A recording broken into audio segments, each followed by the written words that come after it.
Good evening, Dave. How you doing? I am doing well and always intrigued in talking about the big hairy fella. So I'm glad that you're able to join us for a few hours and share your insights. You were a child when you had your first encounter. Can you talk to us about that? Yes, sir. Try to be as brief as I can. We got 2 hours, Bear. Well, we need about 6 more. Okay, go ahead. In 1966, I was awakened. It was during the summer. I know that much. The reason being because my sister was not but about 6 weeks old at the time. My father had left my mother, and my mom, my brother, and my 6-week-old sister were living in a house out on the family property. It's very isolated in Mississippi. And the reason I can remember the date, because at 6 years old, 6-year-old, you don't care what year it is or Right. whatever. It was just due to the circumstances. I was able to put it all together later on in my life. I knew my father had just left. He left when my sister was, as I said, 6 weeks old. Sometime during the night, me and my brother was asleep. 1966, we didn't have indoor air conditioning. We put a box fan in one of the windows in the dining room and opened up all the other windows in the house with a fan facing outward so it would draw air throughout the house. It had to be in August. My sister was born July the 6th, and I'm roughly determining it was August. Something woke me up in the middle of the night. On the backside of the property, which our bedroom window was facing, when my father had cleared the property off to build the house for the foundation, they had bulldozed the ground up into a mound, which he built the house on my grandfather's land. I still currently own the property to this day, and there's still boogers. That's what we call them in the South. Okay. It's just a phrase that we use. Different parts of the country, everybody calls them various other names. I'd rather not get into all that. If we had more time, I would. But we had cattle and horses on the property, and so my grandfather fenced it in with barbed wire fence. Something woke me up during the middle of the night. The head of the bed was facing back towards the west, with the foot of the bed facing towards the east where this window was located. I was hearing something that was, the best way I can interpret it, was cooing and clicking at the time. I would hear something that was going, whoop, whoop,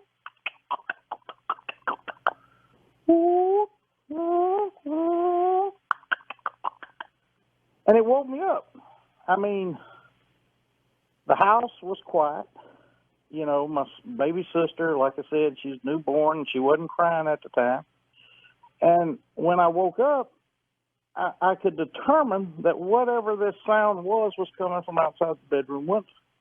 And it was what we call possibly a 5-strand barbed wire fence. I don't remember that detail. I knew it was at least 4 strands tall, which you put it about chest high, so it'd be about 4.5, 5 feet tall to keep cattle and horses in.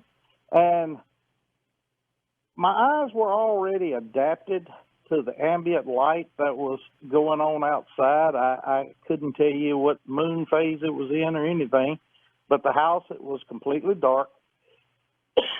And my eyes had adjusted so I could look outside. Actually, it was more brighter outside than it was inside the house because, that was confined space.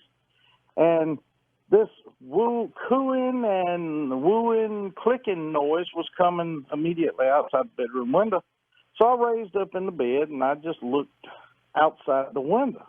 And I noticed on the barbed wire fence, probably less than 15 yards away, something was draped over the top strand of that barbed wire fence with its arms over the wire into our side of the yard, and its body was on the pasture side or the hill side.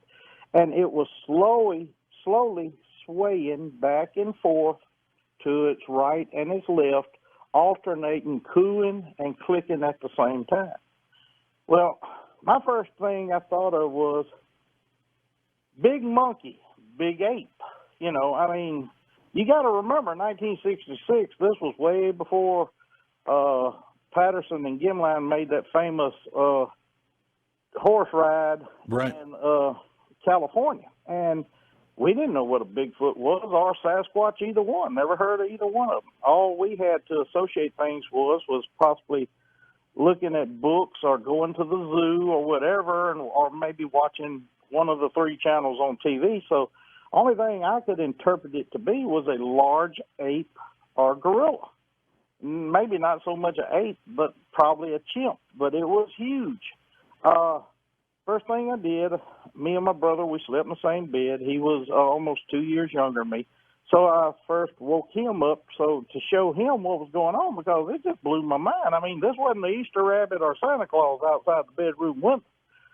And I woke him up. He took one glance at it, and he's one of those type kids at the time that when he sees something he don't understand, feet don't be still. He was gone like a streak of lightning.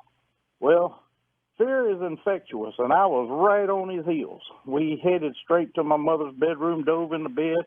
Actually, we made so much noise trying to get to her bed that we woke my baby sister up, who was in a bassinet in the same room with her at the time.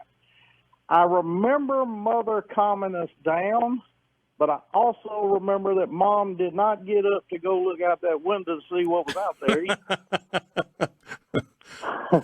So that was my first run-in with them. Of course, my mother, was trying to calm us down, saying, you just had a bad dream. But, even at 6 years of age, I remember vaguely thinking, well, if I had the same damn bad dream, how come my brother had the same dream too, It was one of those type deals. When I got a little older, we was chasing and I don't mean this insulting, we was chasing what Yankees consider them as fireflies. We call them in the South lightning bugs in the back pasture. And I'm guessing on this one because there we go again with the time frame. When you're that young, you just don't care that much about what the date is or what year it is either. I do remember that my sister was not in school at the time, so I can't remember if she was 5 or 6 years of age. I know that I'm 6 years older than her, so that would put me around 10, 11 years old. But while we was out there chasing these lightning bugs or fireflies and putting them in mason jars, my grandfather, which we had to move to my grandfather's house, my mother couldn't afford the house payments on the place, and we had to let it go. That's the only acre of land on that whole property that I still do not own to this day. She had to sell it. But we was out in the back pasture chasing lightning bugs, and my grandfather had come to the back door. It was dusk dark, and he had done yelled out the back porch a couple of times, y'all need to come on inside, and I understood that. That time of the year was spring of the year. That's when fireflies start blinking their tails and all, that's how they mate, whoever has the brightest light, so on and so on. And the third time he come to the back porch, he saw movement off to the west of where we was at. And we, of course, you got to remember, me, my brother, and my sister were screaming and hooting and hollering all in the pasture while we was chasing down these fireflies. And we wasn't paying attention to nothing going on around us. We was just trying to see who could catch the most. And my grandfather saw movement off to the west of us. And what he saw, it just terrified him. What he saw was one of these boogers, or Bigfoot, was standing next to the fence line that was lined up with cedar trees. And all of a sudden, during the point that it's just fate that he walked to the back porch when he did, and seen this, because this thing started loping on all four legs, well, 2 legs and the arms, towards where me, my brother, and my sister were chasing these fireflies. He didn't have time to grab a weapon or nothing, so he just barreled out the back door and started running across the pasture screaming and just raising 10 times worth of hell. Well, us kids, my grandfather, he spoiled the hell out of us, so we never heard him act that way before. And it really just blew our minds, and all three of us just stopped what we was doing and did a double take at our grandfather because he was really acting insane in our opinion because he'd never done that before. We also, though, had presence of enough mind to notice that he was looking back over his left shoulder to our right. And that's that double take I was speaking of, because I can vaguely remember me, my brother, and sister turning to look back to our right when we noticed he wasn't looking at us. He was directing his actions towards that direction. Well, when we looked towards our right, that's when we noticed this thing loping toward us. And there we go again with my brother. My brother immediately dropped his mason jar and liked to have knocked my grandfather down to get to the house. My baby sister, her legs just collapsed out from under her totally. I mean, just like it was made of water. And she just started screaming and hollering and crying in the field. I was torn being the oldest brother. I wanted to run. Man, I wanted to run. I was scared to death. This thing was running, it was loping at us. You know, it's kind of like in a motion that a chimpanzee does when it's traveling, if that paints enough. Right, yeah, I've got that, sure. Mode. Yeah. So it wasn't running like a human. It was more kind of using its whole body as it was moving towards you. Yes, sir. Okay. Yes, sir. And we realized, and my grandfather realized, this thing was a lot closer to us than my grandfather was, and there was no way if it wanted to get me or my sister, it was going to get there to us before my grandfather got there. And this thing was so concentrated on me and my sister, it never paid any attention to my brother running away. It never paid any attention to my grandfather screaming bloody murder heading towards us until my grandfather came into the peripheral vision view of its eye. When it saw my grandfather, it was like it was slapped across the face or with cold water, and it come to a complete stop. When it stopped, it was not no more than 8 to 10 yards away from me and my baby sister. It never took its eyes off my grandfather. Then it stood as erect as it could. These things cannot lock their knees. I've learned this over the years. It kind of rose up into a standing position as erect as it could and was watching my grandfather. I was watching its eyes at that point in time. It had got close enough, and the light, we had enough ambient light outside. The sun had gone down, but it was dust dark, that I noticed when it was loping towards me and my sister, I don't know if it was evil intent. I actually believe it kind of wanted to join us playing. Over the years, I realize now it was what we consider as an adolescent teenager, a very young one, but old enough to leave mother and father, you know, and go off on its own to a certain degree. And I think it actually was coming over there, got caught up in what me and my brother and sister was doing with all our hooting and hollering, and wanted to actually participate playing with us, you know, actually probably even catch a lightning bug itself. That's just the general impression I was given. But when it recognized my grandfather coming across that field, it was like a sudden change in expression that it realized, uh-oh, I screwed up. That's a human coming towards me, and I've got caught out here with my britches down. That's literally the idea I got from just watching the expression on his face. You know, what's funny is that sounds very familiar. My mom grew up in very rural Wisconsin, up near Marinette, and one day when she was at home, she was looking up at the big snow hill, and she could see these kids running up this snow hill and sliding down. So she got dressed, grabbed her sled, and was tearing off up there. And she got about halfway to the hill and realized that those were not kids; they were bears. And she was running right towards a herd of black bear. So yeah. She must have had that same kind of, I don't belong here as this poor Bigfoot did. We have to take a quick break. We'll be back with Jim Bear King next. Jim Bear King, a host of Bigfoot Outlaw Radio, our guest here for the first 2 hours of the show. He's had Bigfoot encounters since childhood, and he's been studying the creatures now over 40 years. And Fascinating stuff, Jim. I mean, these creatures, they're elusive, they're massive. And when you had that encounter, when it was loping, when it was running towards you, as children, I mean, you're put off certainly by an animal approaching, but did you get the feeling of fear as though it was an attack mode? We didn't. It was the unknown mode. Right. I never even put two and two together in relation to what had happened, 6 years earlier with the one peeking in the bedroom window. It just, after the fact, after the shock, the whole 9 yards, I was able to put it together because I actually had a super confident in all this. When the incident was over with, of course, my sister was terrified. I mean, it was very traumatic towards her. But my grandfather came clean with me and my brother in relation to these things being on the property. When you have your the gentleman that's raising you and you look up to acknowledge the fact that, yes, these things are out there, because I've been seeing them on the place for many years. He actually owned the property for a long length of time before, I was even born. And then he related a story or two that happened to him while he was courting my grandmother back in the 30s. I mean, he'd been knowing of these things since the 1930s, and this is in the middle of Mississippi. I find it amusing.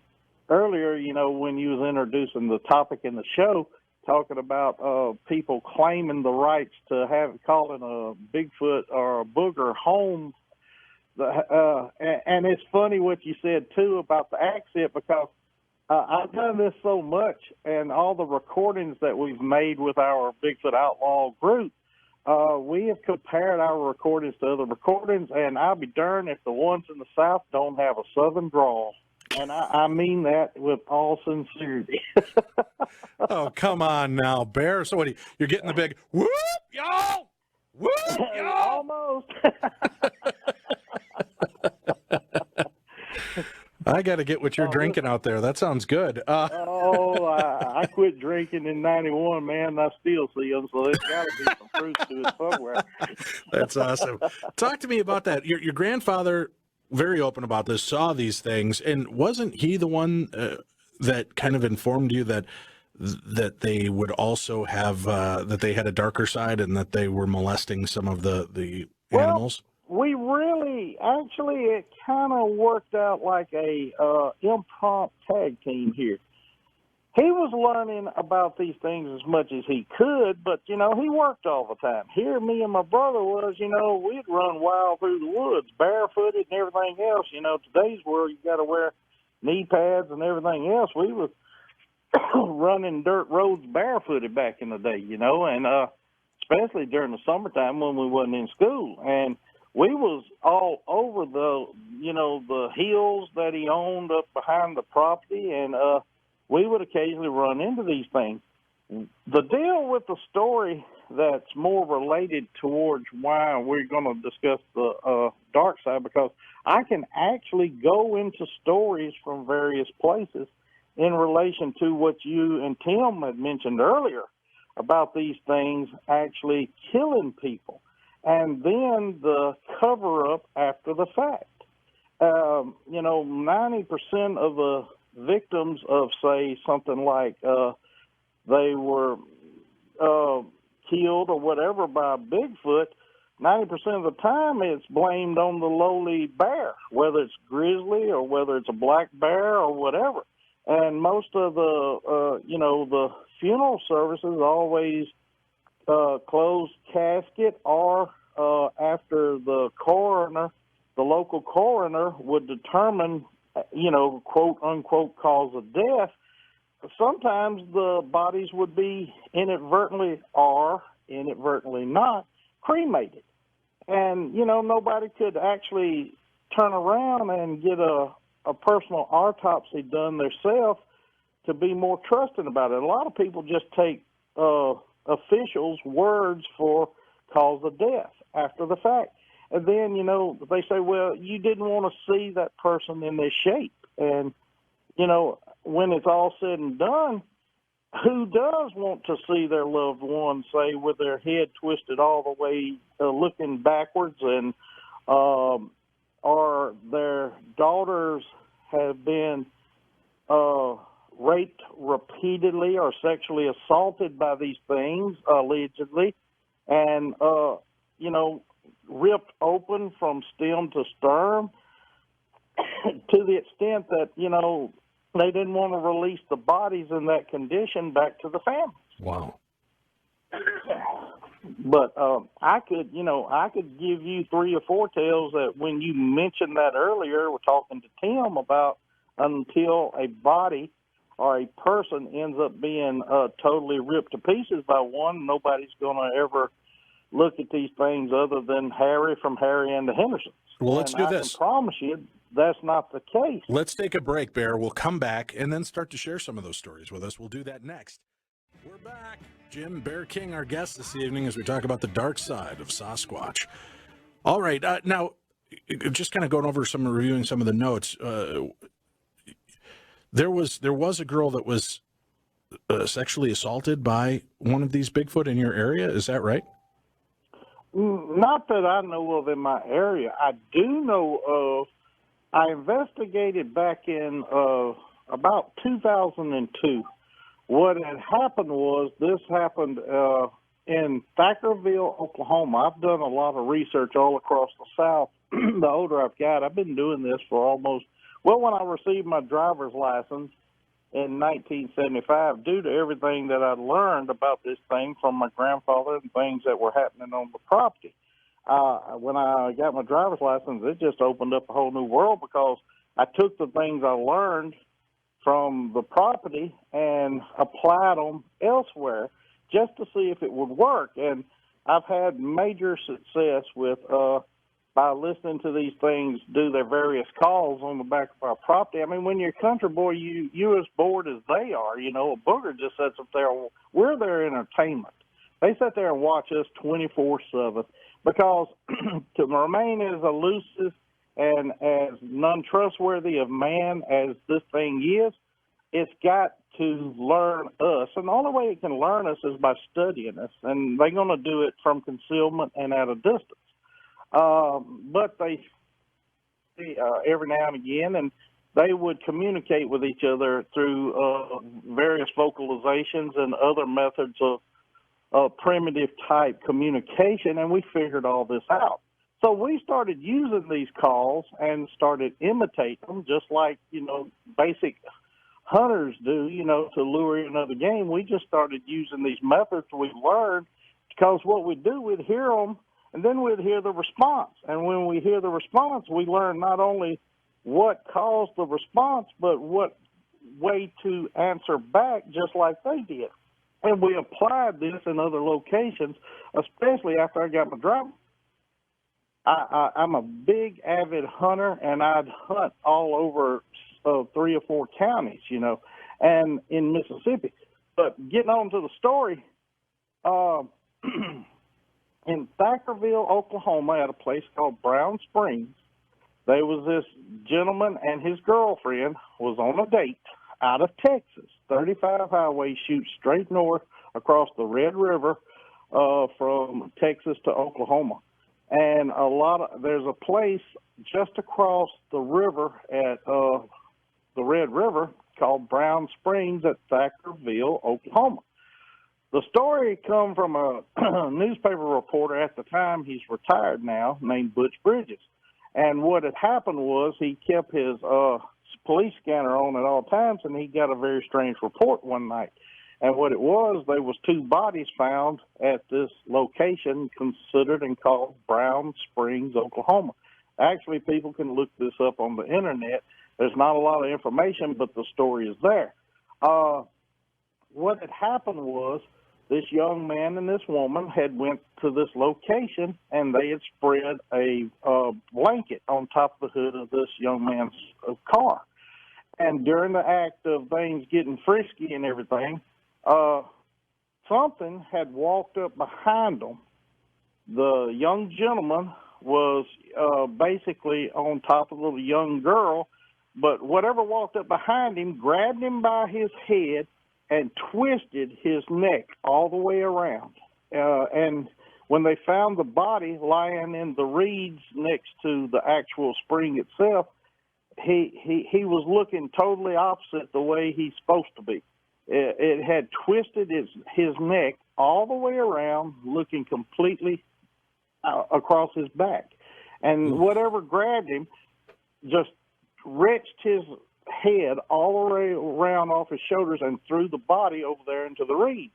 Well, then the young girl was found on the hood of the vehicle, ripped open from stem to stern, had bruises and bruising between her thighs, which that shows she was alive during this actual sexual assault, because once your heart quits beating, you cannot bruise. You see where I'm coming from? And her eyes were wide open. Rigor mortis had set in, and her mouth was in a wide open scream type position. Saliva was everywhere across her face and her mouth and everything. They had all kind of state troopers and all in there, investigators, detectives, private eyes, the whole 9 yards, closed off the area. Butch had access to the area due to his press credentials, so forth and so on.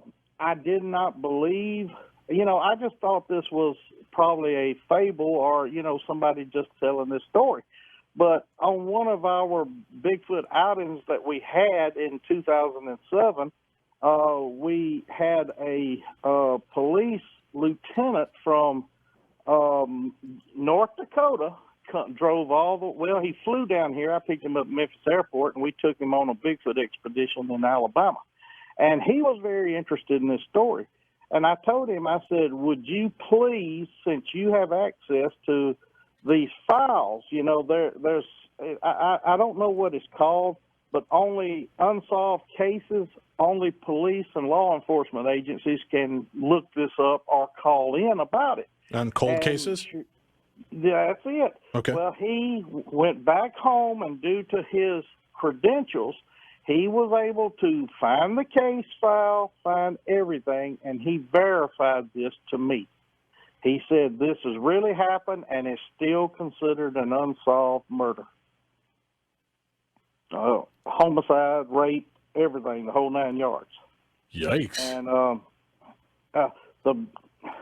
the natives or the people in that general area this area has a long history of what they call Bigfoot, or they call them Sharpei and Lucifalea and so forth and so on in this area. It's all, each First People native tribe has their own names for Bigfoot. That's like Sasquatch come from the Salish Indian term up there in the Pacific Northwest.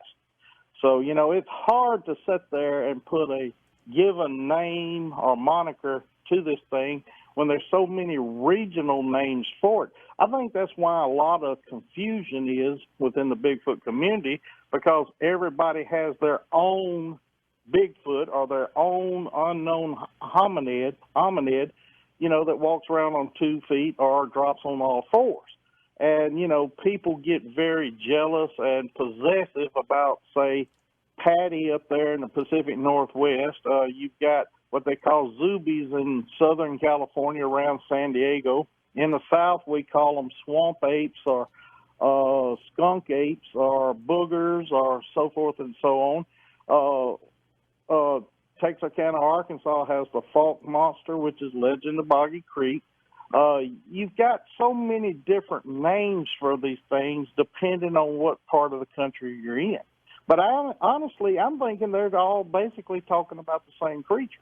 Right, that's what it would sound like. Yeah. All right, Bear, we have to take our top of the hour break. We'll come back. We'll discuss more of the dark side of Bigfoot. Tonight, we're talking about the dark side of Bigfoot. Many stories people are not familiar with. A lot of people consider him to be this benevolent, forest creature that just wants to go about its own way. We've heard stories from time to time of some darker versions of Bigfoot. But in your opinion, and our guest this evening is Jim Bear King. Bear, do you believe that that Bigfoot is an evil creature or an apex predator type creature, and when poked or prodded, it's going to attack? Or do you believe that it is more of a highly intelligent beast that just avoids us at all costs, but if cornered, it's going to fight its way out? I believe it's very highly intelligent. It's watched us for centuries. I mean, something has caused this thing to not trust man. I mean, and who can blame it? I mean, here, its habitat is taken away by man. It sits there and watch us go out there and hunt other game. It is in its a benefit to sit there and study us to a large degree. If this thing realized that, we was putty in its hands like we actually are, we would be in trouble. That would make it a total apex type creature. I know it's flesh and blood. There's nothing about it that's magical or mystique. I know that a lot of people want to say orbs and portals and interdimensional travel and mind speak and so forth and so on, but all they're doing is fooling themselves. These type people haven't put in the time to go out there and really study this thing in its own backyard. I mean, I've grown up around this thing all my life, basically, and I had a mentor that helped me. Also along the way, I spent a whole year in Oklahoma 6 years ago, and I got to become very good friends with various First People tribes out there. It takes a lot of, we've dumped on the Native Americans of this country. Why should they ever trust a white man anyway? I mean, we've taken everything from them that they've ever had. But the First People nations, even up there in Minnesota, which was originally the Sioux Nation, before then I'm sure there was other tribes, but these people know of the real Bigfoot. But, due to the white man, and I'm just saying this, metaphorically, have making fun of people, of the natives of this country, they have tried to tell us at first about this. I mean, there's historical accounts from the First People of this thing kidnapping their women and never seeing these females again, or either these females escape and come back home and bear offspring. Some of them are born stillborn.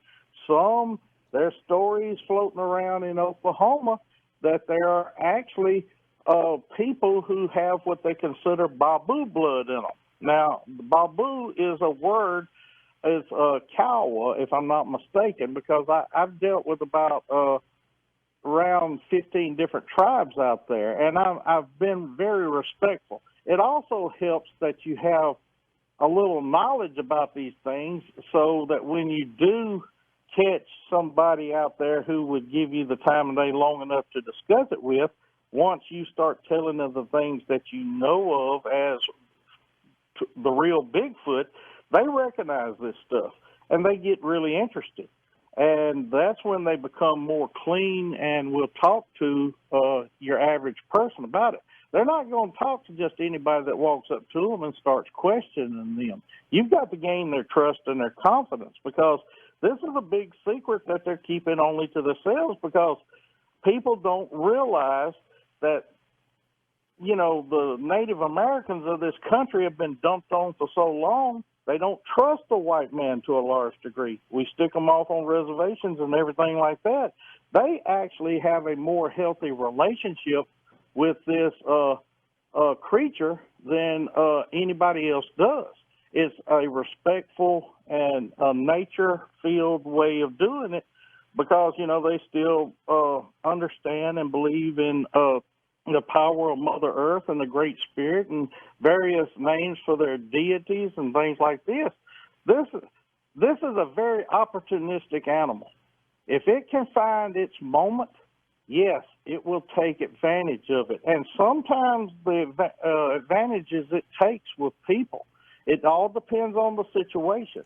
Say that there's a strange person going within a certain park, and we don't know that this is not currently going on. They want to just get away from it all. maybe they had a divorce or just broke up through a very bad relationship, and their best, in their own logic, they just want to get away from everything. So they'll pack up the stuff and tell a few friends, hey, I'm going off to the mountains, and I'm going to stay a couple of weeks and get my head straight. 2 weeks comes around, and they don't show back up. And people say, well, you know, so-and-so said they was going to go take a sabbatical in the mountains, but I don't know where to go looking for them. Then they find their vehicles, and it's been sitting there, and maybe they'll even find their campsites, but they can't find the people.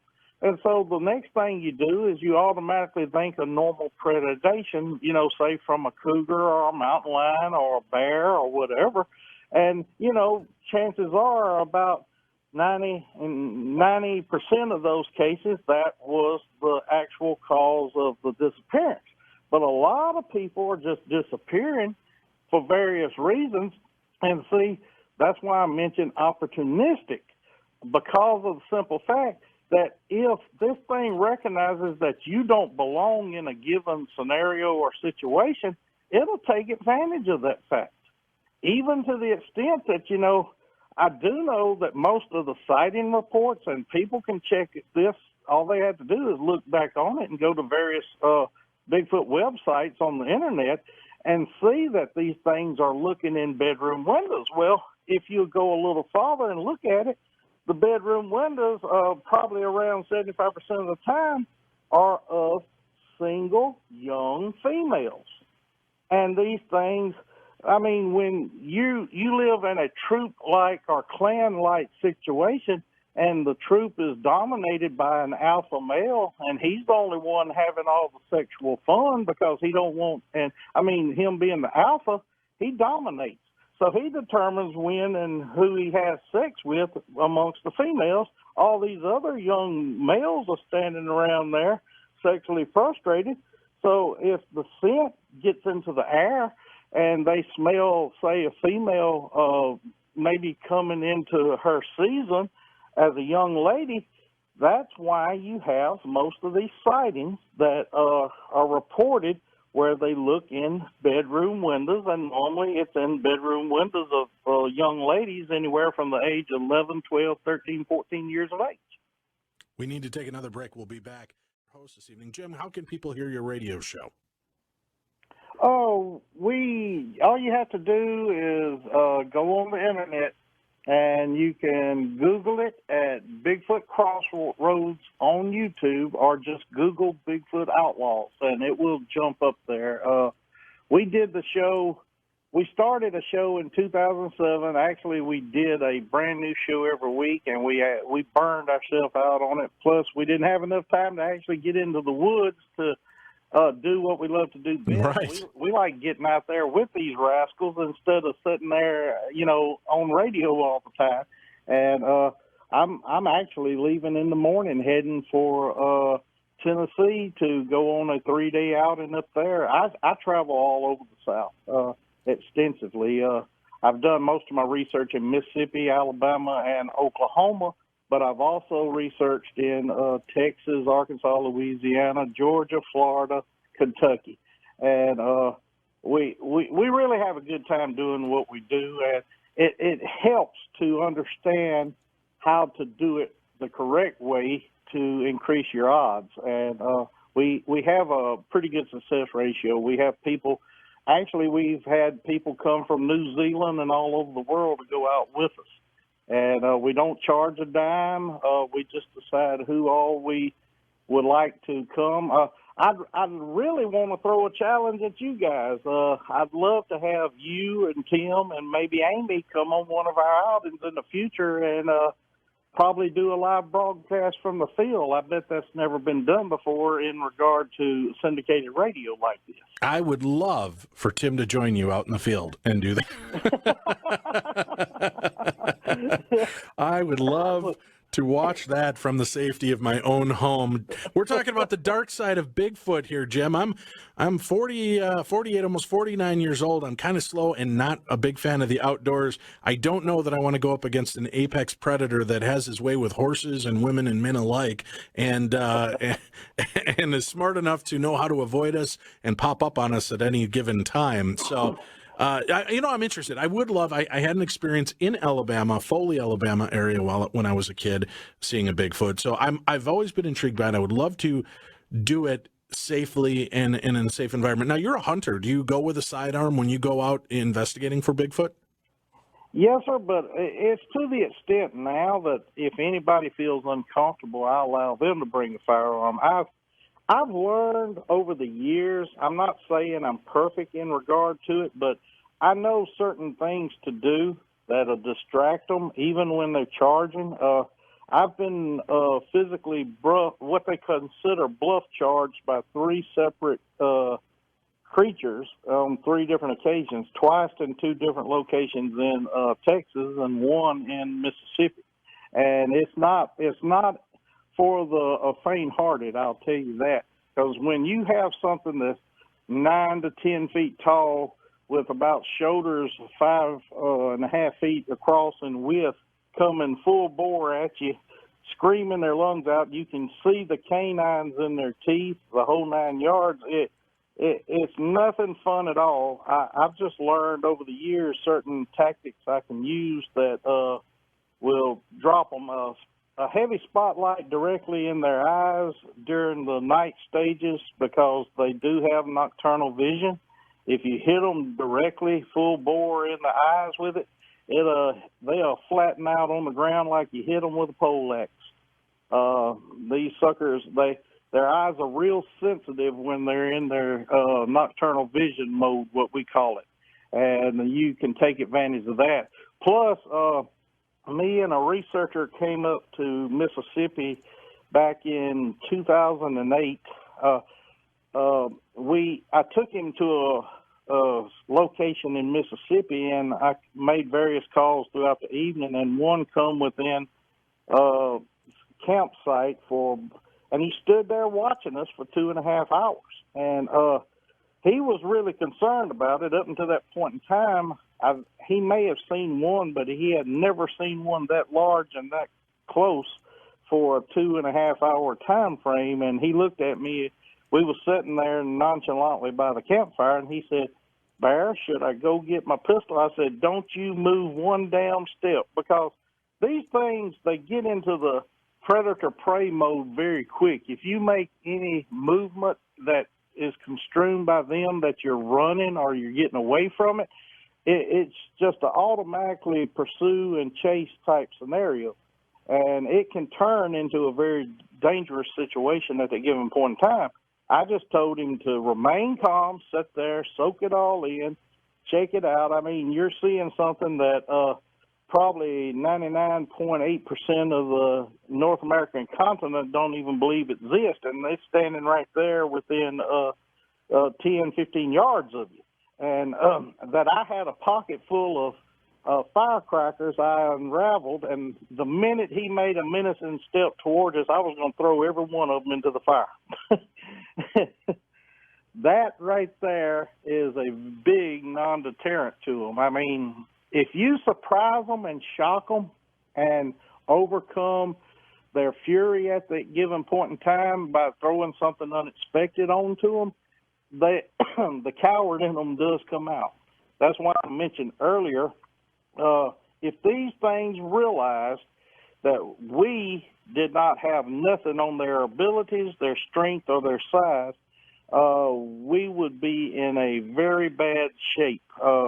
Just think, nobody could ever go back out into the outdoors or anything if these things realized that they had it over on us.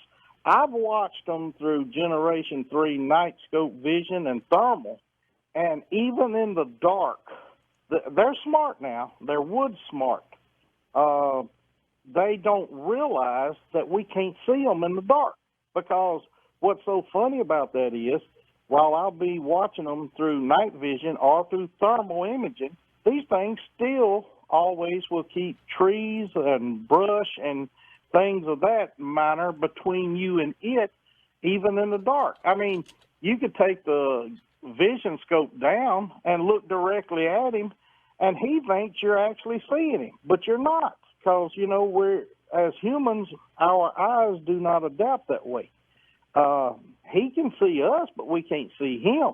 And he really don't fully understand that he has a major advantage over us in the dark.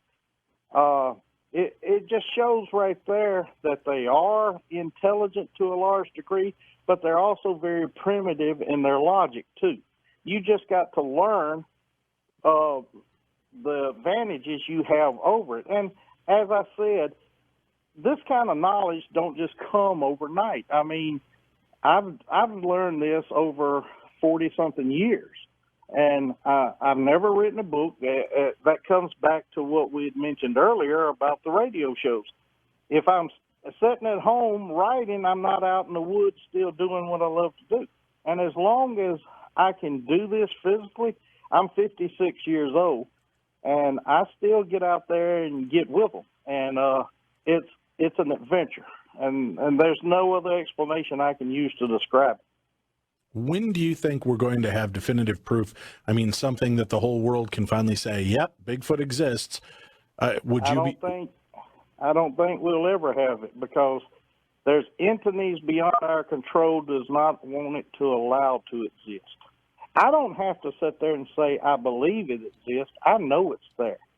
And I really believe the only way it ever happened, and that wouldn't be allowed to happen, especially now since 911, we're under Homeland Security alert. You know, the nation is.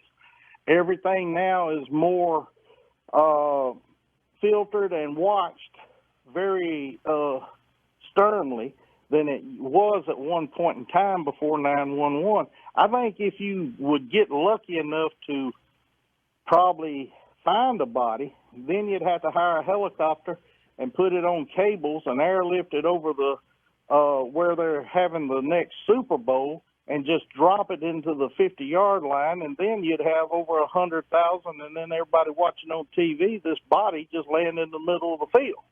I think you'll come closer to proving it that way than you'll ever come to proving it any other way.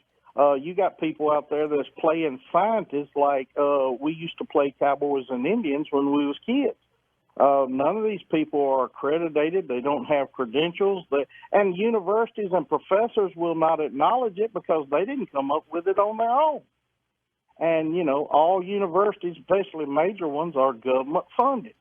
So every time you turn around to try to prove something, you run into a roadblock or a brick wall.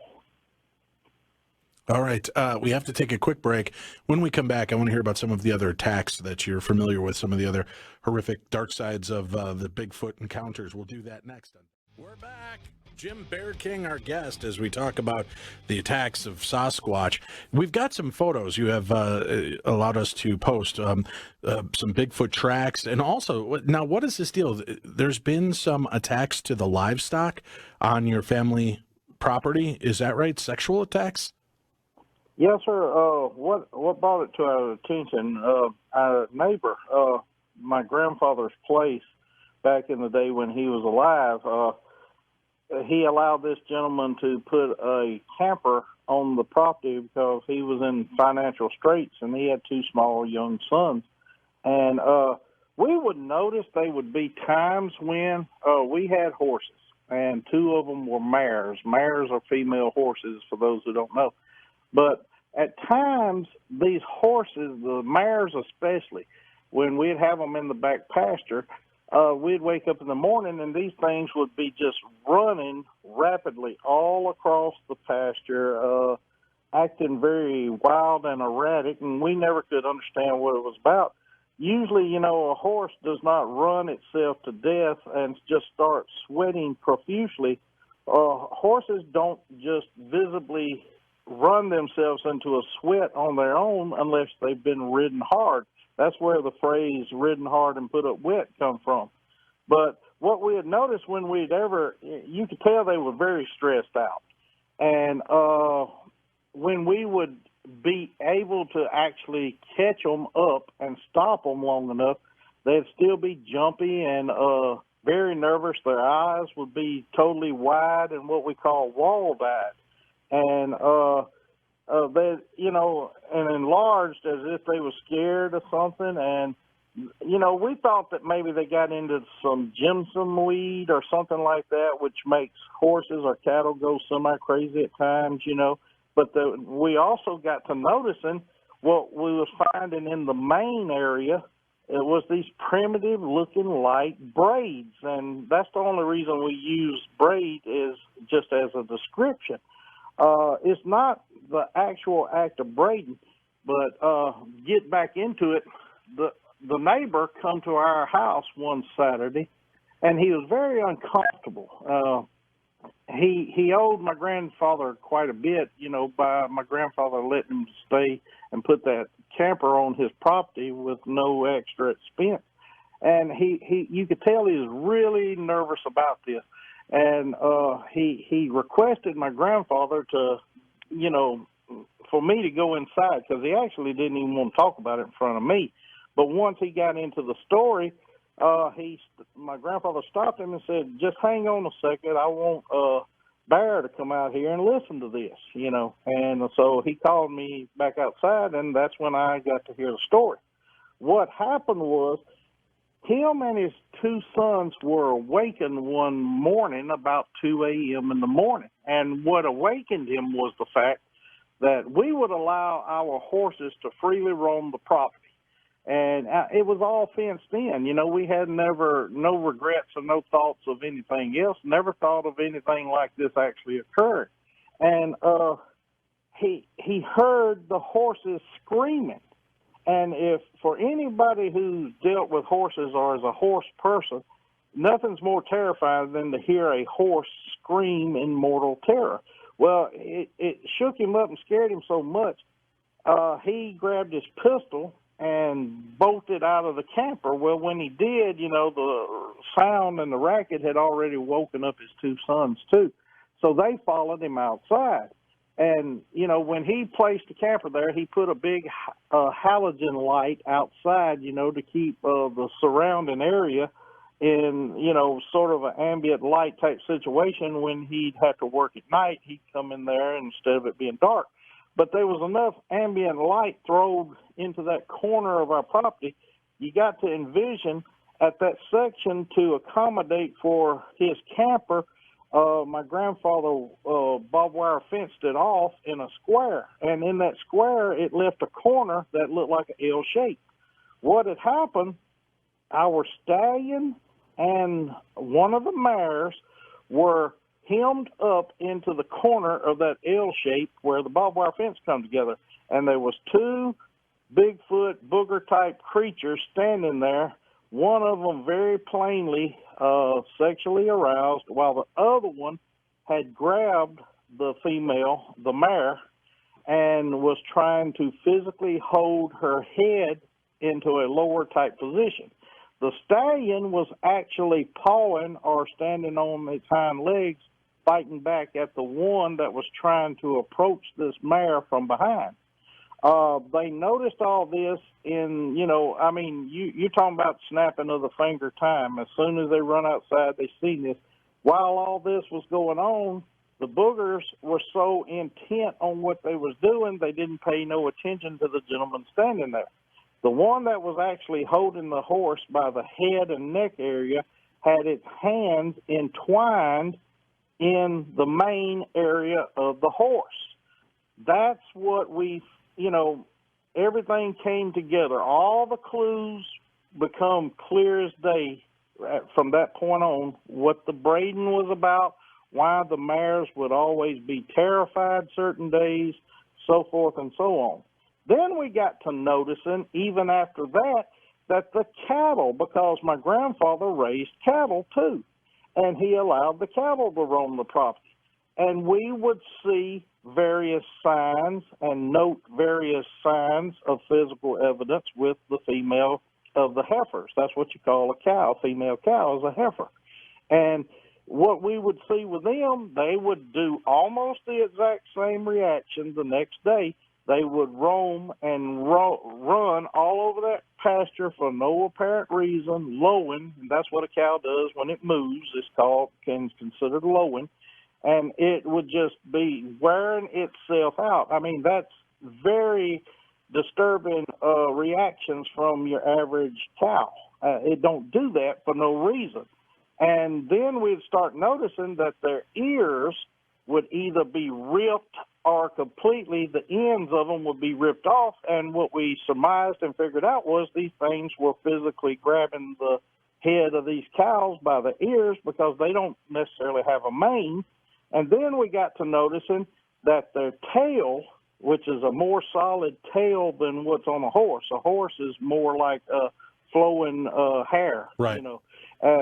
These things were grabbing it by the trunk of its tail close to where it's connected to its hindquarters and force it out of the way in such a manner that it 9 times out of 10 would break the trunk of its tail to remove it out of the way so he could sexually get to the female cow.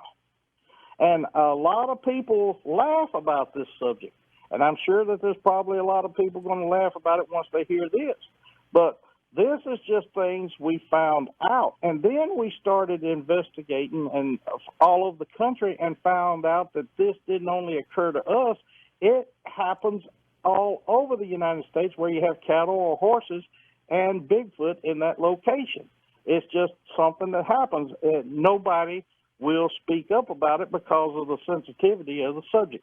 And you said that some of the pictures you have of the horses, their mane has been braided. You think that the Bigfoot is braiding their manes? Well, I sent you 2 photos of what is considered as witches' knots.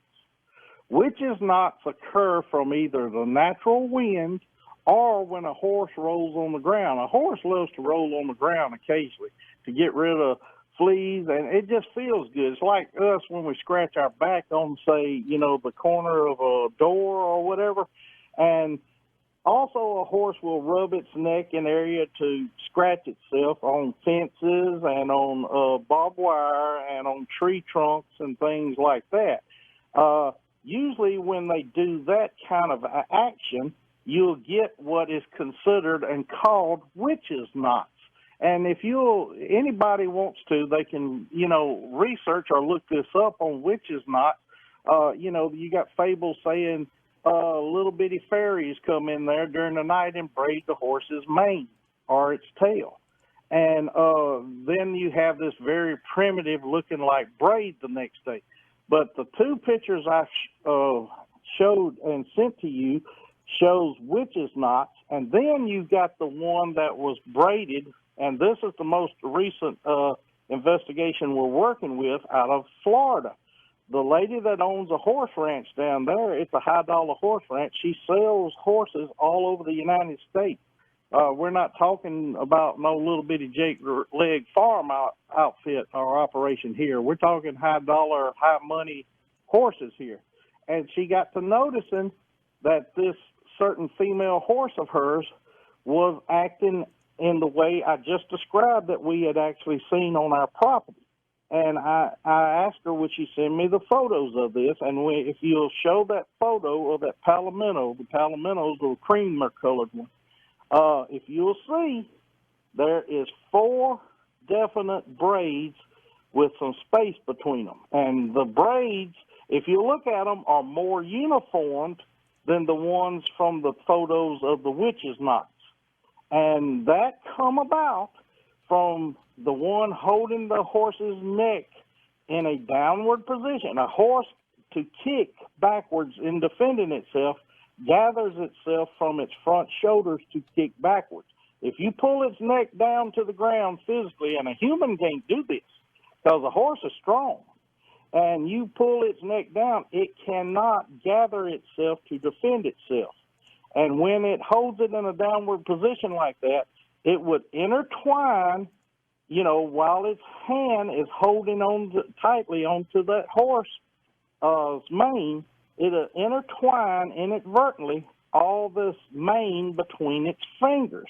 And when it's holding it as tightly as it can, while the sexual act is performed by another booger, I mean, it's teamwork here. You know, it's sexually frustrated males. It's two males that's doing this. When it's released, it will leave these primitive looking like braids in its mane. You can actually see that in that photo. The dark side of Bigfoot with our guest, Jim Bear King. He's our guest this evening, and we've got links up to his website, to his radio show, so you can find it on YouTube and more.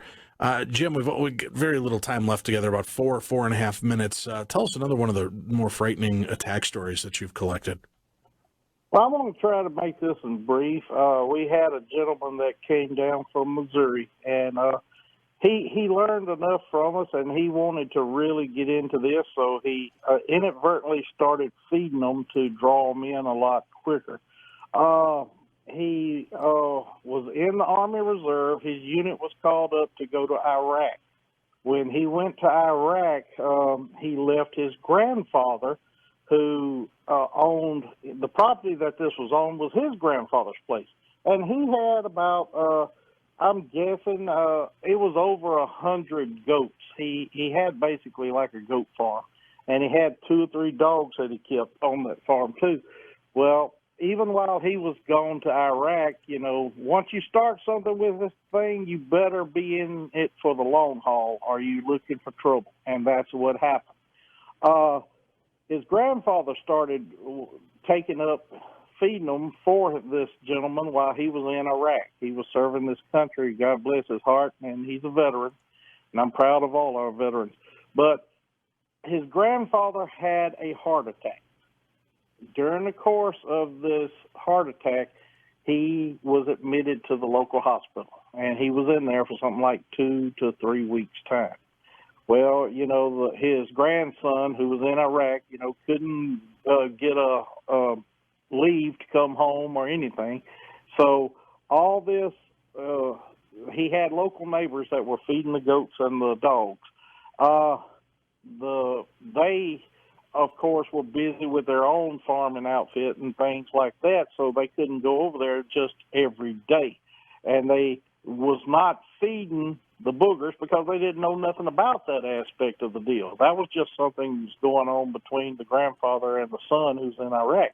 Anyhow, they showed up one day to feed the goats and the dogs, and when they pulled into the long driveway leading up to the farm itself, they noticed that they didn't see any goats running in the pasture. I mean, when you got that many goats, you're going to see them when they're running through the pasture. And the dogs did not run to meet them at the driveway. So, you know, they didn't think that much of it. They just figured, you know, something, or they was in another part of the farm. Right, we have about a minute left, Bear. All right, they pulled into the homestead, and there was every one of the goats slaughtered in the field, and the 3 dogs were killed on the property. And did they find, I mean, the way they were slaughtered, could they tell if it was an animal attack or was it a machine? What was it? They just assumed, they knew it was an animal attack, but they didn't know what kind of animal. Of course, the cougar or a panther, which they're not supposedly exist in Missouri, was the culprit. But after I was told about it from this gentleman, after the fact, we figured out what it was. He shouldn't have never started feeding them, and then when his grandfather was incapacitated, they couldn't continue feeding them, and this is retribution on the behalf of that benevolent Harry from Harry and the Hendersons. People, please don't feed these things. These things are animals, and they can be very dangerous. They're super opportunistic and the whole 9 yards. Yeah, that's what Christine Della Parker, 100 Bigfoot Nights, told us the same thing. As soon as they stopped feeding these beasts, they got very wild, very angry. Jim, thank you so much for spending some time with us.